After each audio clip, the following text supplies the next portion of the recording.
Big boss house లో 61 రోజు captain గా పోరాడి గెలిచిన ఇమ్మాన్యుయల్. ఉత్కంఠభరితంగా సాగిన పోటీలో ఇమ్మాన్యుయల్ కెప్టెన్ గా విజయం సాధించాడు. ఇమ్మాన్యుయల్ కెప్టెన్ అవ్వడం వెనుక దివ్య ప్రధాన పాత్ర పోషించింది. తనుజ విజయం నల్లేరు మీద నడకలా ఉన్న సమయంలో అకస్మాత్తుగా దివ్య రంగంలోకి దిగి తనుజని ట్రైన్ టాస్క్ నుంచి అవుట్ చేసింది. దీంతో ఇమ్మాన్యుయల్, రీతు ఫైనల్ రౌండ్ లో నిలిచారు.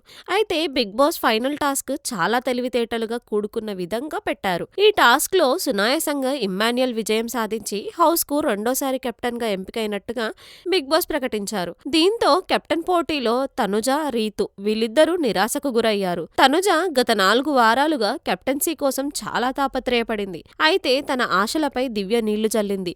దీంతో తనుజ బోరుమని ఏడ్చింది. అందరూ ఓదార్చారు. భరణి దివ్యపై సీరియస్ అయ్యాడు. ఎంతమంది తప్పు పట్టినా దివ్య తన స్టాండ్ పైనే నిలబడింది. ఆఖరిగా ఇమ్మాన్యుయల్ కెప్టెన్ అవ్వడం దివ్య చాలా స్ట్రాంగ్ అన్నట్టు మరోసారి నిరూపించుకుంది. దీంతో హౌస్ లో దివ్యకు ఇమ్మాన్యుయల్ తాలూకు బలం పెరిగినట్టు అయింది. హౌస్ వాతావరణం వేడెక్కింది.